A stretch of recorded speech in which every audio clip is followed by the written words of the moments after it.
Glucksmann. Bonjour.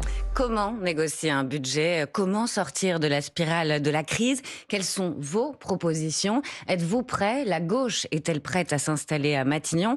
Mais d'abord, dans une heure, justement, les socialistes seront reçus par François Bayrou. Qu'est-ce que vous attendez d'eux? Négociation ou intransigeance?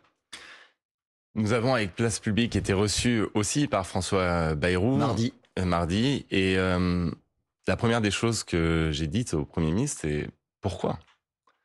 Pourquoi avons-nous l'obligation de se prononcer avant la négociation? Vous auriez préféré qu'il fasse les choses à l'envers? Vous lui avez dit que vous auriez dû d'abord discuter, nous laisser un mois? Dans n'importe quelle démocratie européenne, la décision d'accorder sa confiance ou de censurer dépend de la négociation. En juillet, il y a eu un budget qui a été esquissé par le Premier ministre. Nous avons dit, nous, à Place Publique, le Parti Socialiste, que c'était inacceptable en l'état. Et que nous allions faire des contre-propositions et qu'il allait falloir négocier. Donc, en réalité, le mois de septembre devait être un mois de négociation, de rapport de force, pour voir jusqu'où le gouvernement était prêt à céder et à changer sa copie qui était injuste et outrancière. Mais le train est lancé là, non, Raphaël Glucksmann? Et donc, tout d'un coup, sans que personne ne soit prévenu, on nous dit c'est quitte ou double, faites-moi confiance, à prendre ou à laisser. C'est totalement irresponsable. Et donc ça nous place dans une situation qui rend évident le choix. C'est-à-dire qu'on ne peut pas donner de chèque en blanc à un Premier ministre, d'autant plus quand on nous explique ensuite que la taille de l'enveloppe, que les 44 milliards d'économies ne sont pas négociables. Et donc quand nous avons dit dès juillet que cette taille ne convenait pas et que même les experts de la Commission européenne, qui ne sont pas quand même des gauchistes laxistes en matière budgétaire, eh bien expliquaient qu'il fallait une trajectoire sur plusieurs années qui aboutisse à 120 milliards d'économies, mais que donc on pouvait tout à fait partir sur un budget de 25 milliards d'économies. C'est ce que vous proposez. Donc mardi, ça n'a servi à rien pour vous, et dans une heure, pour vous, ça ne sert à rien que le Parti Socialiste y aille, parce qu'il sait déjà que c'est mort, quoi. Il faut y aller, parce que moi, ce que je veux, c'est qu'on crée un climat de dialogue. Le Premier ministre vous invite à discuter, vous y allez. Vous y allez parce que vous avez le respect des institutions républicaines. Donc vous dites aux socialistes, il faut négocier, il faut discuter. Il faut y aller, mais il faut ne pas voter la confiance. Mais il n'y aura pas de négociation. La vérité, c'est que vous ne faites pas une négociation sur un budget quand vous avez des positions si diamétralement opposées en 3 jours et en 1 heure à Matignon. Ça ne marche pas comme ça. Ce qu'il aurait fallu, c'est une méthode, un processus. Mais vous savez, depuis le 7 juillet 2024, depuis le résultat des élections législatives, depuis le chaos produit par la dissolution d'Emmanuel Macron, je dis la même chose. Il faut changer de mentalité. Désormais, plus personne n'a la majorité et donc le gouvernement de droit divin, ça n'existe plus. Quand vous êtes Premier ministre et que vous n'avez pas de majorité, eh bien ce que vous devez faire, c'est entrer dans une négociation sérieuse pour voir si un compromis est possible. C'est pas ce qui se passe. En fait, c'est comme si les dirigeants du bloc dit macroniste, qui avaient l'habitude de gouverner avec une majorité pléthorique, n'arrivent pas à comprendre la situation politique issue des élections et qui n'arrivent pas à changer leur manière de gouverner. Vous dites vous-même qu'ils ne sont pas d'accord entre eux, Paul, le Premier ministre, les socialistes. Je crois qu'on va écouter François Bayrou.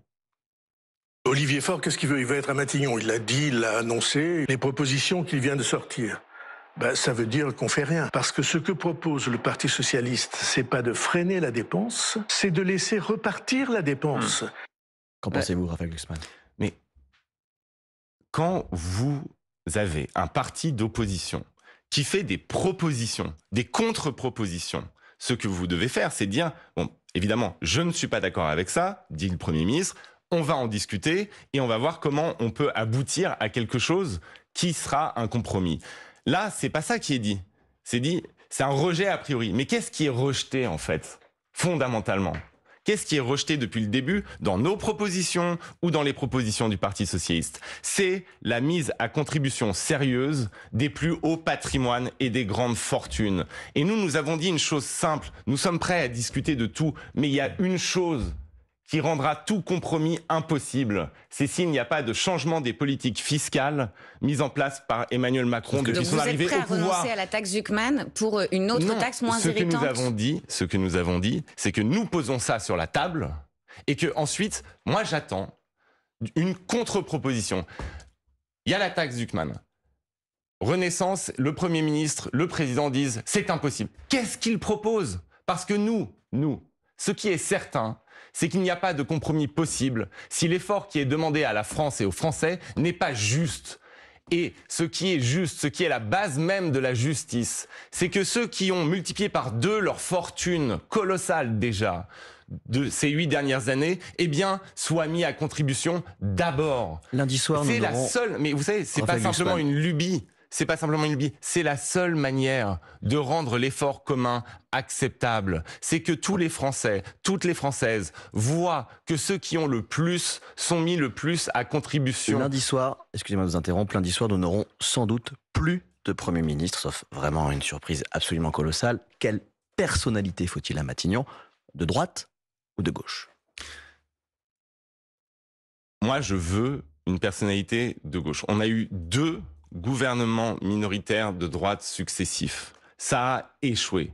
C'était un problème de politique, c'était un problème de méthode. On peut essayer autre chose. Un Premier ministre de gauche qui annonce d'emblée une méthode. Et la méthode, c'est celle du compromis, c'est celle du dialogue. Vous dites comme Dominique de Villepin, c'est le moment d'essayer la gauche, on n'a pas essayé? C'est le moment de 2 choses. D'essayer la gauche, mais c'est surtout le moment d'essayer une autre méthode, une autre manière de gouverner ce pays. Quand vous n'avez pas de majorité, eh bien vous ne pouvez plus gouverner de manière moi ou le chaos, comme le font les dirigeants français de manière traditionnelle. Et en fait, ce à quoi on assiste en ce moment, c'est à une crise politique qui dure depuis le 9 juin 2024, depuis la dissolution, parce que la classe politique française, et au premier chef, ceux qui dirigent le pays, le président de la République, les premiers ministres successifs, refusent de changer la manière de gouverner. Oui. Vous savez, comment vous faites? Vous nommez un Premier ministre de gauche. La première des choses qu'il fait, il rassemble les forces politiques de l'Assemblée nationale à l'Assemblée nationale qui ont participé au front républicain des dernières législatives. Et il leur dit maintenant, il va falloir construire un budget. Mais en quoi un budget pour ce pays. Mais comment un Premier ministre de gauche pourrait durer plus longtemps? Avec quelle majorité? Comment il fait? En fait, c'est pas un Premier ministre de gauche ou un Premier ministre de droite ou un Premier ministre du centre. La seule manière de durer c'est de mettre son orgueil dans sa poche. Mais les politiques sont incapables de faire ça, ils nous l'ont prouvé toutes les dernières années. Par quelle magie pourraient-ils tous mettre leur orgueil dans leur poche? Et c'est tout le problème de la classe politique française. C'est qu'en réalité, elle est incapable de comprendre ce qui se passe. Elle est incapable de se comporter comme on se comporte dans les autres démocraties européennes. Vous savez, moi, mes collègues au Parlement européen, quand ils ont vu la composition de l'Assemblée nationale après la dissolution, ils sont tournés vers nous, ils nous ont dit « c'est difficile ». Mais honnêtement, il n'y a rien d'anormal pour nous. Mais Raphaël, on aurait été capable de faire un compromis. Vous parlez comme si c'était évident pour votre camp, excusez-moi, parce que vous appelez au dialogue comme si c'était une évidence. Vous voyez bien qu'à gauche, personne ne veut négocier. Et Olivier Faure, il dit il faut un Premier ministre de gauche, mais avec un gouvernement uniquement fait de ministres de gauche, pas de ministres macronistes, pas de ministres de droite. Donc quel message vous leur adressez aux socialistes aujourd'hui? Vous êtes le seul à dire ça. J'ai aussi entendu que une discussion sera engagée de manière immédiate avec les autres forces politiques à l'Assemblée nationale et que la stratégie serait celle du compromis. Moi, c'est ce que je dis depuis le 7 juillet. Alors, il faut peut-être que je le dise en italien, en espagnol. Mais j'ai entendu qu'il allait sur cette voie-là. Avec un gouvernement exclusivement de gauche, chimiquement pur. Vous êtes d'accord avec cette idée? Il faut un gouvernement exclusivement de ministres de gauche? Vous, dans votre gouvernement, il n'y aurait que des ministres de gauche? Alors déjà, je vais vous dire, je ne pense pas qu'il y aura mon gouvernement, donc je peux pas répondre à votre question. Aucun contact avec le président là-dessus pour tenter? Non, j'ai aucun contact avec le président. Émissaire. Vous n'êtes pas candidat à Matignon?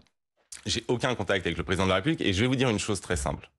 Je pense que de toute façon, la personnalité qui doit faire un travail qui est très ingrat, et vous avez dit que ce n'était pas le propre de la classe politique française d'être capable de faire ce type de travail, il ne doit pas être suspecté d'avoir des ambitions pour la suite. Parce que sinon, les forces politiques, a priori, de toute façon, refuseront de lui faire des cadeaux. Donc ça ne peut pas être vous, Raphaël Glucksmann, parce que vous avez des ambitions pour la suite. Non, mais ce qu'il faut, je serais suspecté de ça. Ce qu'il faut, c'est quelqu'un qui est capable de se dire, ce ne sera pas le grand soir. Nous ne pourrons pas mettre en place les grandes transformations écologiques et sociales. Nous le savons, dont notre pays a besoin. Ces grandes transformations, elles seront décidées au moment des élections nationales, que ce soit des législatives anticipées ou le cycle normal, c'est-à-dire 2027. Mais donc si le président de la République vous le proposait, il faut bien gérer le pays.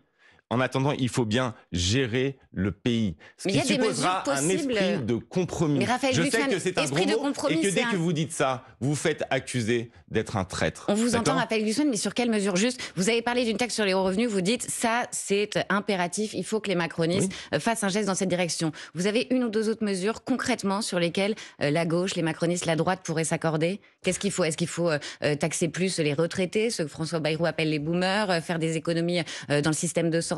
Nous avons dit à Place Publique que nous étions ouverts sur la contribution des retraités les plus aisés et que ça correspondait à un esprit de justice.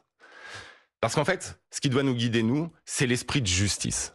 Et donc, quand on a un effort à faire, il faut voir quelles sont les catégories qui sont le plus en souffrance et les exclure de cet effort. Donc vous voulez taxer les riches? Mais c'est une évidence.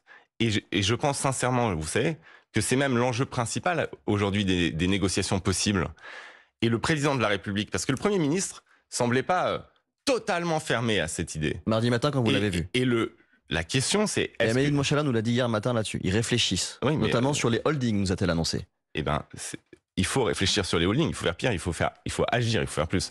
Mais simplement, la question, elle est posée au président de la République. Est-ce que le président de la République accepte de remettre en cause les politiques fiscales qu'il a mises en place depuis son élection? Mais vous avez déjà répondu sur l'ISF, il vous a répondu pas moyen, et sur la taxe Glucksmann, pour l'instant, c'est non aussi. Oui, mais ça veut dire qu'il n'a toujours pas compris dans quelle réalité politique nous vivions. Il n'a pas de majorité, il est temps qu'il l'entende. Il y a une majorité de Français et une majorité de députés probablement qui seraient prêts, eux, à aller taxer les plus hauts patrimoines. Mais vous savez, le président de la République est quelqu'un de très plastique. Il a changé beaucoup d'opinions sur beaucoup de sujets depuis son élection. Par contre, il semble y avoir une seule constante identitaire dans le macronisme. C'est la protection des plus hauts patrimoines. C'est le fait de ne surtout pas aller chercher l'argent là où il est. On vous entend, mais à partir de combien, Raphaël Glucksmann? S'il y a cette remise en cause de cette constance identitaire, eh bien, nous sommes prêts à dialoguer. Raphaël Glucksmann, c'est un peu incantatoire, là. Concrètement, vous taxez les plus hauts patrimoines à partir de combien? Et les retraités, vous les taxez comment? Vous augmentez la CSG, vous supprimez l'abattement de 10%? Eh bien, c'est de ça qu'on peut discuter. Alors, dites-nous, qu'est-ce que vous proposez? Il faut poser les principes. Il faut poser les principes. Nous, on pose la taxe Glucksmann. Nous, on dit aussi, si ce que vous voulez poser sur la table, c'est un ISF amélioré qui permette de faire contribuer les plus hauts revenus. Mais quel revenu? 1,3 million de revenus? Mais tout ça, vous savez, c'est quoi la somme? C'est quoi le seuil? C'est de la négociation. Simplement, pour pouvoir négocier, il faut s'accorder sur les principes. Moi, ce qui m'inquiète aujourd'hui, principalement, c'est qu'en fait, je ne sens pas, du côté de ceux qui s'autoproclament les responsables, la responsabilité suffisante pour remettre en cause leur dogme. Vous savez, à gauche, et vous expliquez que je suis le seul, c'est pas vrai. À gauche, on a porté un programme, et aujourd'hui, c'est à peu près clair, pour tout le monde sauf pour les insoumis, que ce programme ne peut pas être appliqué entièrement. Vous avez porté un programme que vous reniez aujourd'hui? Non, on ne le renie pas. Ce qu'on dit de manière très simple, c'est que personne n'a de majorité pour appliquer l'ensemble de ses idées, de son programme, de ses idéaux et de ses principes. Donc, qu'est-ce qu'on fait quand on n'a pas de majorité? Eh bien, on essaye de passer le maximum pour les Françaises et les Français les plus modestes. Et on va continuer de parler dans un instant de l'autre côté, NFP. vous savez, il y a toujours ce procès d'irresponsabilité qui est fait à la gauche. On dit toujours, mais comportez-vous de manière responsable. Mais moi, je me retourne maintenant vers les députés qui soutiennent le président de la République et le Premier ministre, je leur dis, peut-être est-ce à votre tour aussi de vous comporter de manière responsable, de renoncer à cette idée que vous êtes les seuls légitimes à pouvoir dicter la politique de la France. Les urnes ne confirment pas cela. Et donc désormais, la responsabilité, c'est de votre côté aussi être prêt à faire des sacrifices et à accepter que d'autres idées que les vôtres puissent être appliquées dans ce pays. Dans un instant, le nouveau Front populaire, justement, est-il définitivement mort? Vos ambitions pour 2027 aussi, Raphaël Glucksmann. Mais d'abord, 8h48, l'info en 1 minute, Maureen Sugnard. Le Portugal observe une journée de deuil national ce jeudi après le grave accident qui a frappé le funiculaire de Lisbonne. Il a déraillé et foncé dans un mur, car 15 personnes au moins sont mortes selon les autorités portugaises. Une Française a été blessée. Les autorités tentent de savoir si d'autres ressortissants français figurent parmi les victimes. La messe est déjà dite, assure ce matin le patron du Parti socialiste. Olivier Faure affirme qu'il va se rendre à Matignon ce matin par politesse républicaine. Il va rencontrer le Premier ministre Olivier Faure qui qui confirme que les députés PS voteront contre la confiance au gouvernement. Une décision irrévocable, dit-il encore. 32% des annonces immobilières pour la location ne respectent pas l'encadrement des loyers dans les villes concernées par la mesure. Résultat du baromètre de la Fondation pour le logement, c'est 4 points de plus que l'année dernière. Sur France Info, le patron de la Fondation appelle à renforcer les contrôles et à pérenniser cet encadrement après la période d'expérimentation prévue jusqu'en novembre 2026. Et puis beaucoup de pluie et des orages cet après-midi. Les départements de la Drôme, l'Ardèche et l'Isère sont en vigilance orange. France Info. Le 8-30 France Info. Agathe Landray, Paul Laroutourou. Avec Raphaël Glucksmann, député européen Place Publique. Pas de budget, un gouvernement qui n'existera plus sans doute dans quelques jours, une classe politique qui se déchire et des Français désabusés. Paul. Désabusés, ils n'en peuvent plus. Tous les sondages d'opinion le disent. Et on va écouter ensemble Gilles qui vit en banlieue parisienne, qui travaille dans l'aide aux personnes en situation de handicap. Il est au micro de Agathe Mahué. Le comportement aujourd'hui de la France insoumise, de l'extrême droite, tout ça me fait juste gerber. Je déteste ce gouvernement macroniste. On est en train de baliser le terrain à l'extrême droite. Personne ne fait rien. Il n'y en a pas un pour représenter le pays. La seule solution, Raphaël Glucksmann, c'est la dissolution? Moi, je ne veux pas la brutalisation des institutions et regardez ce qu'a donné la première dissolution. Donc, il faut voir si on peut éviter ce scénario. Et la seule manière de l'éviter, c'est d'avoir ce compromis dont je parle sur le budget. Maintenant, si ce compromis est impossible, si on n'arrive pas à se mettre d'accord, eh bien ce sera un échec immense, mais il n'y aura pas d'alternative à la dissolution. Et à ce moment-là, nous serons prêts. Mais moi, je veux souligner les propos qui ont été tenus là. De Gilles. C'est extrêmement grave ce qui est en train de se produire. Et ce qui se produit en fait depuis le 7 juillet et le résultat des élections le 7 juillet 2024. Il y a eu un front républicain.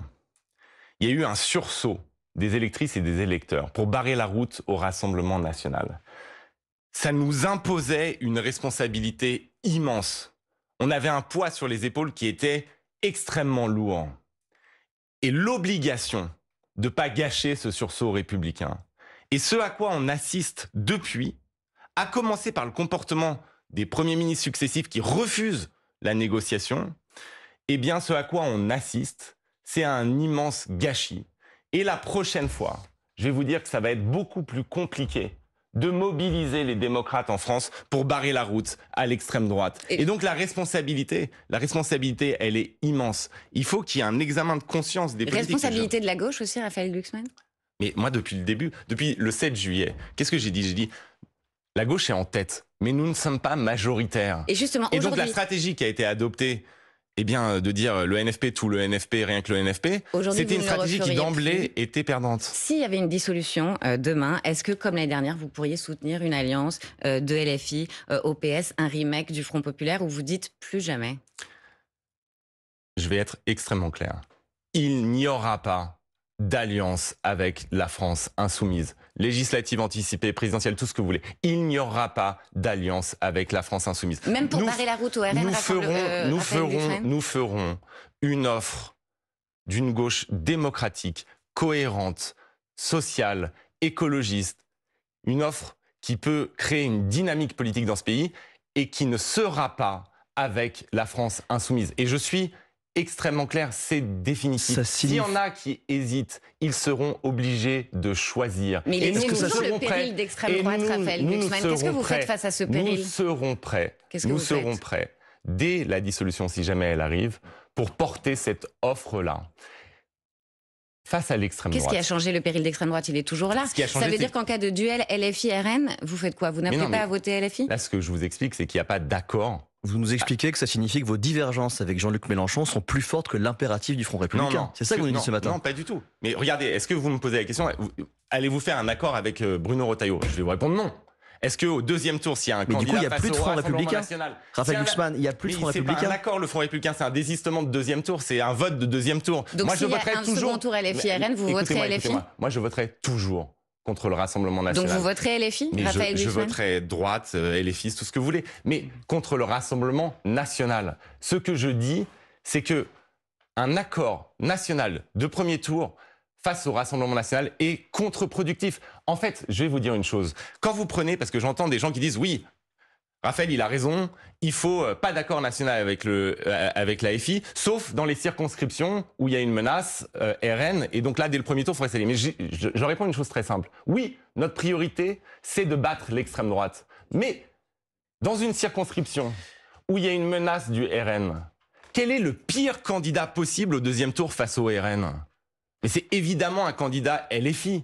Et donc, si vous voulez battre le RN, il faut précisément qu'il n'y ait pas un candidat LFI face au RN. Justement, à propos de LFI, on aimerait vous faire écouter la députée LFI de Paris, Sophia Chekirou, interrogée par l'émission Quotidien. Moi, je ne considère pas que la Chine est une dictature. La liberté d'expression en Chine est aussi menacée, à mon avis, que celle qu'on a en France.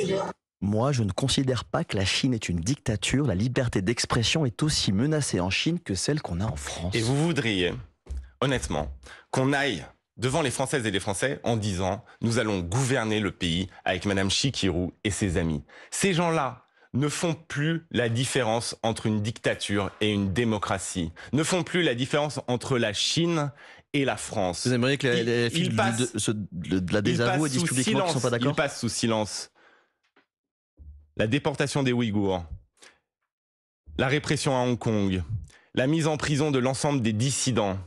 Il passe sous silence le fait que la Chine est une menace à la fois politique, géopolitique et aussi économique pour nos pays. Et ça vient après un rapport porté par Mme Chekirou à l'Assemblée nationale qui était lunaire, totalement apologétique de la dictature, oui je le répéterai, de la dictature du Parti communiste chinois. Mais ça vient aussi avec Jean-Luc Mélenchon qui explique que Zelensky, le président ukrainien, n'est plus président de rien.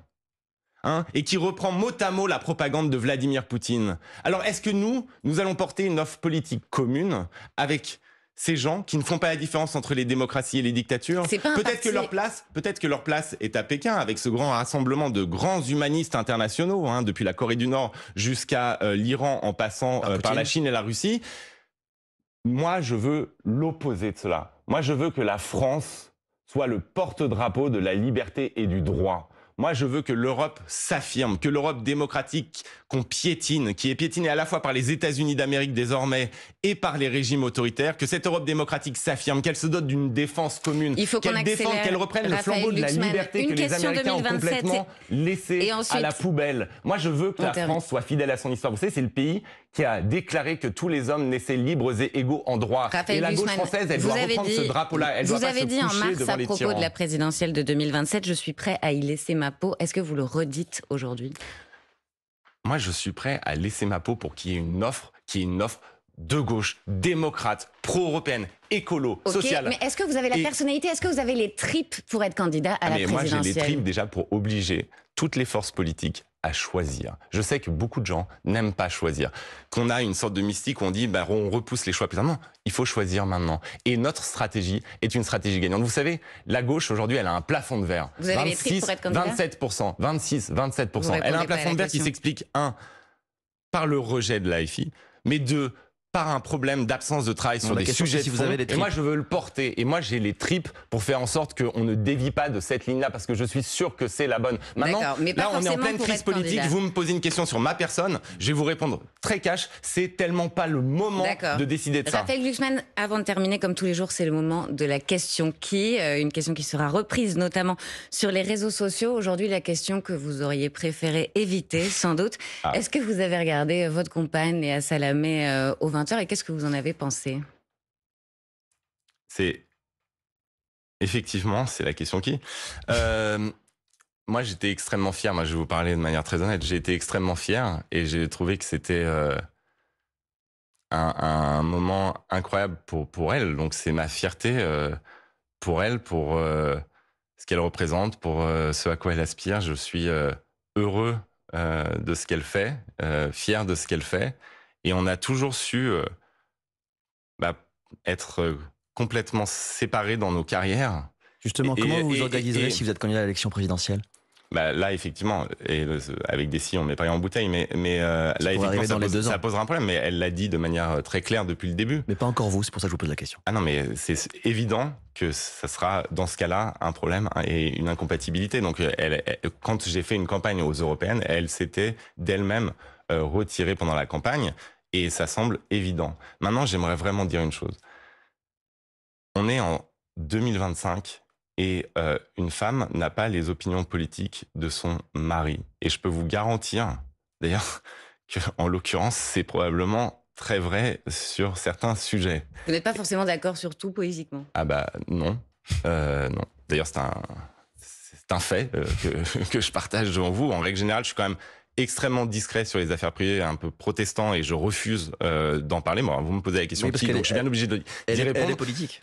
Et à la fin, je vous dis, il y aura pas de conflit d'intérêts en cas de, mais ce qui est certain, c'est que elle était une excellente journaliste avant même qu'on se rencontre, que moi je suis très fier d'elle. Voilà, je vous le dis.